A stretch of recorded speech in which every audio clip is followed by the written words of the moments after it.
VGM Monday. Welcome to VGM Monday. This is 1337 FM Nerd Talk Radio's mini podcast about video game music. I'm your host, Mike Byrne, and this week we're going to be talking about Sword of Vermilion. Sword of Vermilion is an action RPG developed and published by Sega for the Genesis. It was released in 1991. I never had a Genesis, or like I said before, not a big Sega fan, so I never came across this game before until I played it as part of the Sega Genesis collection. And at the time, I don't think I really could wrap my head around it the first time I played it, because it's a traditional kind of JRPG game where the world has been taken over by some kind of evil or something, and you're this young hero who is the chosen one who has to go out and adventure and save the land and blah blah blah and things. Typical fantasy stuff, and yeah, it's fine. What separates this game to me, in my mind, from Final Fantasy or even the Phantasy Star games on the Sega Genesis is the fact that it's a action RPG and it's not turn-based.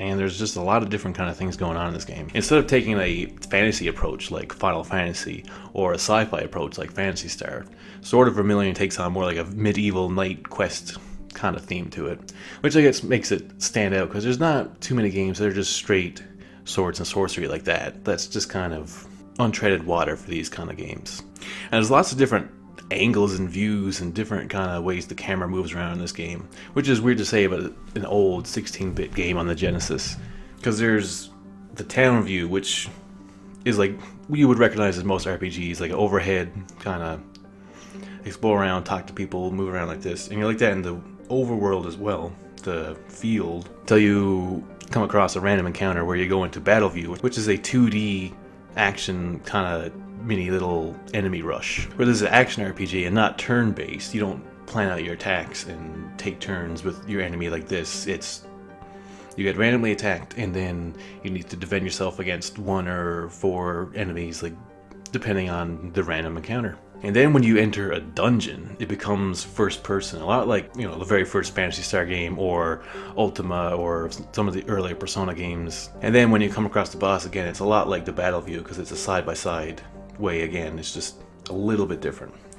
So this game is kind of all over the place, but not in a bad way, because it mixes things up just enough that it keeps it kind of fresh and not completely stale, and I kind of enjoy the change of gameplay and stuff like that.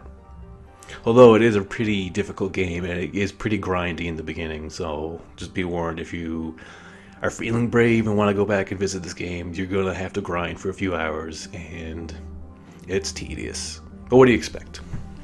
It's 1991 console RPG. The music in this game is just awesome too. There's just something about it.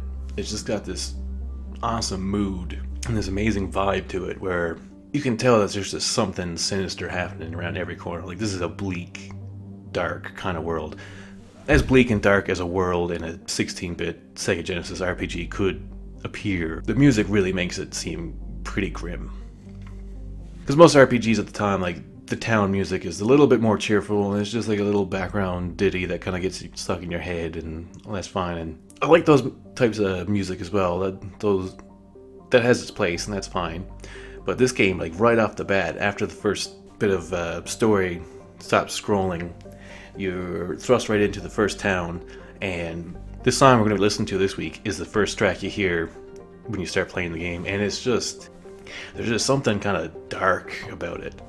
I don't know how to really describe it other than it just seems like kind of bitter in a way. You can tell that this medieval kind of world has gone through some stuff. It's not just like your typical, oh, the world's gonna end, but we're too busy here in our town, we don't even care.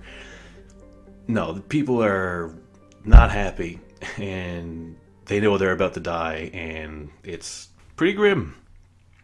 From Sword of Vermilion, here's Stats.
sword, swords and sorceries.